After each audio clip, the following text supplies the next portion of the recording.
Buenas tardes. No. Me imagino que me han citado aquí en calidad de testigo histórico. Por mi avanzada edad, he vivido no uno, sino varios Caracazos. El primero, cuando era todavía un muchacho, fue una rebelión del pueblo de Caracas contra una dictadura. Inerme salió al llamado de la protesta cívica. La señal era las cornetas que iban a tocar. Uno estaba en ese suspenso, de repente sonó una corneta, otra. Toda Caracas y las ciudades venezolanas se volvieron una trompetería como la que derribó los muros de Jericó. En ese momento supimos que la dictadura estaba caída. Hubo disparos, hubo represión, hubo más de 3 centenares de muertos. Sin embargo, el dictador salió en fuga. Ejemplo que el pueblo no debe olvidar nunca. Hubo muchas esperanzas. La izquierda intentó por la vía pacífica y fue proscrita y legalizada. Se recurrió a un procedimiento extraordinario. Se metió a todos los parlamentarios izquierdistas presos y de allí no hubo más remedio que pasar a una lucha armada que duró 20 años y en la cual nuestra generación fue destruida. Sus líderes fueron asesinados, sus dirigencias encarceladas, sus mejores intelectos frustrados. Sin embargo, fueron perdidas esas décadas. Yo diría que no. Se acaba de decir ya que hubo un proyecto de la izquierda, antiimperialista, un proyecto de la izquierda anticapitalista, un proyecto de la izquierda socialista, un proyecto de la izquierda nacionalista, y que ese proyecto siguió viviendo a pesar de que iban cayendo uno tras otro los proponentes de esa lucha encarnizada y desigual, porque no se tenían armas, o casi no había armas. Era una lucha de las ideas contra la fuerza. Lamentablemente, en esa lucha la derecha logró separar lo que nunca ha debido estar separado, que es el pueblo y el ejército venezolano. Bien decía Nicolás Guillén, no sé por qué dices tú, soldado, que te odio yo, si somos la misma cosa, yo y tú y yo. Ese error costó la pérdida de una generación hasta que llegó el 27 de febrero del 89.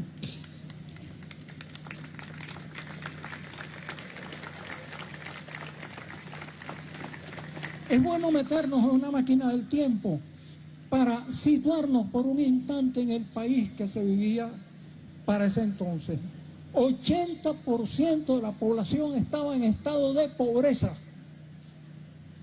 40% del presupuesto se destinaba no a saldar la deuda social, sino la deuda internacional con el Fondo Monetario Internacional. No existía ni la misión Robinson, había analfabetismo, no existían las misiones que podían ayudar a la salud del pueblo, y en líneas generales, en la deuda pública se iba más del 40% del gasto público. En esa perspectiva pasan varias décadas con partidos populistas, que son en realidad dos partidos distintos y un solo populismo verdadero, Acción Democrática y COPEI. Hoy descansan en paz, afortunadamente ya sabremos por qué. En medio de esta terrible crisis aparece un nuevo candidato a Acción Democrática. Pero ¿cómo aparece ese candidato? Cantando pajaritos, ofreciendo pajaritos preñados, fantasías, etc. En la televisión de esa época, la mayoría de los jovencitos que están aquí no lo vieron, no lo van a creer, aparecían apoyando al candidato Reyes Magos que traían regalos, manos que ordeñaban ubres que no se agotaban nunca, parrandas navideñas, ya Carlos Andrés ganó, y un prestidigitador que sacaba palomas blancas de la nada. Ese candidato era la magia que iba a traer la prosperidad. Pero mientras tenía ese mensaje, ¿qué hacía por debajo de la manga? Meses antes se había publicado muy discretamente en un periódico el verdadero plan de gobierno, que se llamaba Acción de Gobierno para una Venezuela Moderna.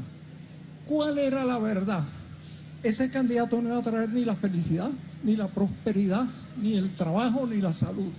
Lo que iba a traer era lo siguiente: liberación de precios. Los precios iban a dejar de ser controlados. Liberación de intereses.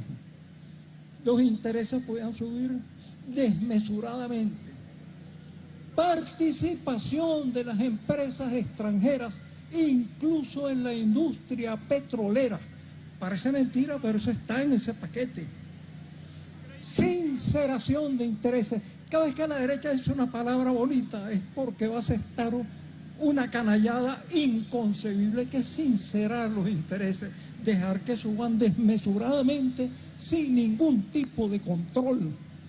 Y mientras el presidente firmaba un compromiso con el Fondo Monetario Internacional, el empresariado de una vez empezaba a esconder los bienes, subirles el precio inconmensurablemente, hasta que llegó un momento en que los trabajadores de Guarena, yo recuerdo esa mañana, estaba dando una conferencia con Edarle Herrera sobre la represión gomecista contra los que no tenían trabajo. Me dicen, la cosa está que arde en Guarena. La gente había empezado a quemar bucetas porque no le daba el salario para pagar el pasaje. Eso, como una chispa, reventó, no solo en Caracas, sino en todo el país. Una sublevación popular que duró más de una semana. Antes había habido otras. En Mérida, 2 años antes, hubo el Meridazo. Una semana completa de sublevación popular, y los medios callaban eso y no había ninguna reacción. Por diversos medios le habrán llegado historias del Caracazo, como las de la compañera que ha logrado transmitirle. Allí se ametralló las viviendas populares con armas de alto calibre, se mató gente indiscriminadamente. Hugo Chávez Frías estaba en ese momento enfermo, no podía participar en ninguna de esas acciones, y sin embargo sintió el impacto terrible de lo que significaba un pueblo sacrificado a un proyecto imperialista, antinacional, antipatriótico, capitalista y además transnacional. ¿Por qué Carlos Andrés Pérez, que había sido presidente, era supuestamente el gran candidato, iba para la presidencia de la OEA, es decir, era un individuo, se dejó caer en semejante cosa? La ilusión, una ilusión contra la cual luchó el proyecto de izquierda continuamente, que es la de que el capital extranjero nos va a salvar milagrosamente si nos entregamos a él. Ese es el cuento de Carlos Andrés, fue el cuento de Caldera, fue el cuento de Leoni, fue todo eso, y todos esos cuentos han terminado catastróficamente, porque no solo ha habido un Caracazo, hubo el Caracazo en Venezuela, pero en Ecuador tienen ustedes una sublevación contra el neoliberal Lazo. En Chile los jóvenes salieron desafiando la pérdida de la vista contra un proyecto neoliberal impuesto por la sangre y el fuego. En Perú están los indígenas y todos los ciudadanos en la calle luchando contra una dictadura neoliberal. Entiendan esto, toda dictadura neoliberal comienza con una masacre y termina con otra.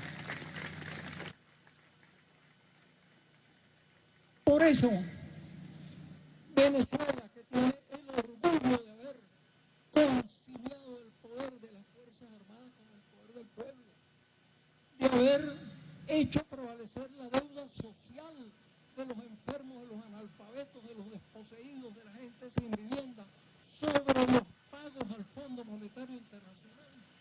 Venezuela debe comprender la inmensa responsabilidad que tiene de responder a ese poder soberbio, prepotente, que quiere tener. Sí, ya. Bien, esa es la transmisión que se realiza en este momento desde el cuartel San Carlos, aquí en Caracas, a propósito de la conmemoración de los 34 años de la Rebelión Popular del Caracazo. Una fecha de suma importancia para nuestro país, tomando en cuenta lo que de un momento hasta acá ha sido una referencia, una fecha de referencia, un momento histórico para la Venezuela contemporánea. En aquel momento hubo una explosión o un estallido social, pero más allá de ese término, estallido social, es precisamente la necesidad de un pueblo de volver a justicia. Volvamos a esta actividad. Venezuela. ¡Que viva Venezuela por siempre!